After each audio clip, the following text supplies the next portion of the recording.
Ist Jesus, oder ich kann sagen, ist Gott attraktiv? Das ist so eine Frage, die man sich zwischen mal stellt. Bei Jesus ist es ja so, dass Tippi ihn sehr attraktiv gefunden hat, weil er Sandalen anhatte, hat lange Haare gehabt, ist mit wenig zufrieden gewesen, hat so wie in einer Kommune gelebt, ist sehr naturverbunden gewesen, sehr unkompliziert, hat aber auch nachdenken mit den Leuten über wichtige Themen. Darum ist er immer so ein bisschen der stille Sympathieträger von der Hippie-Bewegung. Direkt dann ist es weitergegangen bei den Jesus People. Aber auch wenn man in der Anbetungszeit ist, merkt man durchaus, Jesus ist für viele Menschen wirklich etwas sehr Anziehendes. Sie finden das fantastisch, ihm zu begegnen, in einer solchen Zeit ihm auch Ehre zu geben. Warum die komische Frage, ob Gott oder Jesus attraktiv ist, das ist doch ganz eine andere Ebene, wenn man von Attraktionen redet.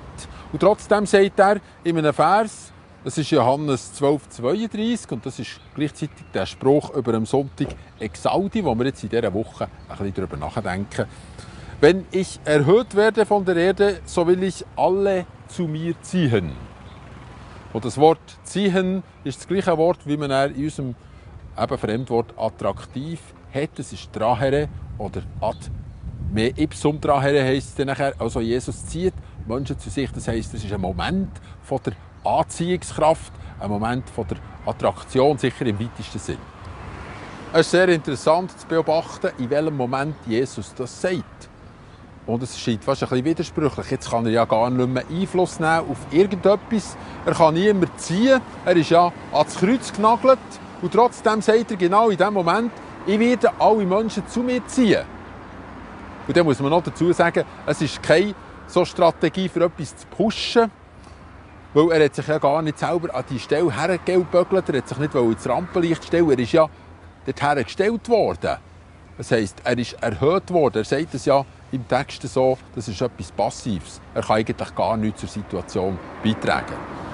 Wir wagen jetzt einen kleinen Vergleich im Zusammenhang mit Sachen, die Menschen ja auch auf das Podest stellen. Solche Sachen, was heisst, ja, das musst du unbedingt gesehen haben, so wie jetzt das neue, schicke Automodell. Vielleicht ist es sehr preisgünstig, vielleicht ist es sogar so ein bisschen der Moderenner, ich weiss es nicht genau, beschäftige mich nicht damit. Aber ein Kollege von mir hat gesagt, wenn ein Autosalon ist in Genf, und er arbeitet in Genf, dann findet er bis Lausanne kein Hotelzimmer, wenn er mal dort übernachten muss. Dann muss er ins Berner Oberland übernachten. Einfach weil Autosalon ist. Das spricht für mich Band, was es heisst, dass Menschen eben Auto auf Podest stellen. Für uns ist es sehr gut nachvollziehbar, warum wir Gesellschaftsautos so auf den Sockel hebt. Weil es bedeutet ja eben nicht nur Mobilität, man kann sich bewegen, wie man will, sondern es ist schon fast das, was man sagt, Ubiquität. Das heisst, man kann überall sein, zu jeder Zeit schier gar kann man landen, wo man will, man kann sich präsentieren, man ist omnipräsent sozusagen. Und das gibt ein Gefühl von Macht, von Dazugehören und von Unabhängigkeit, von Freiheit. Aber man darf nicht vergessen, dass viele Leute auf diese Art eigentlich auch gerne von etwas davonfahren. Weil viel fahren kann ja auch heissen, von vielem davonfahren. Und dann muss man dann sagen, im Leben, wenn man gerne unterwegs ist, wo ist eigentlich das Ziel? Vielleicht ist es ja auch ein grosses Nichts, wo man eigentlich gar nicht weiss, wo fährt man eigentlich ständig her. Jesus ist erhöht worden, um Menschen zu sich zu ziehen. In diesem ganz tiefen Sinn, in diesem geistlichen Sinn, ist das etwas Attraktives. Bei den Kerren ist es so, da haben sie neulich einen aus dem Thunersee geholt, einen alten Döschwo. Das war so ungefähr in dieser Region hier von Hünibach. Eine Zeit lang war er noch ausgestellt. Da hat man gesehen, so eine richtige Schrottbänne, der fährt nie mehr her. Er ist zwar eben getauft worden, die Schlange unter Wasser war, ist dann wieder auf eine Art auferstanden.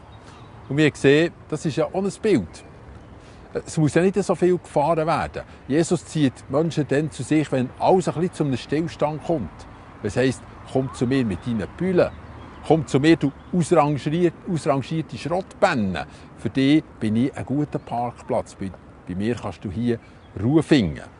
Genau so muss man sich das vorstellen. Das ist eben auch eine Attraktion, aber ein bisschen weniger eine schnelllebige.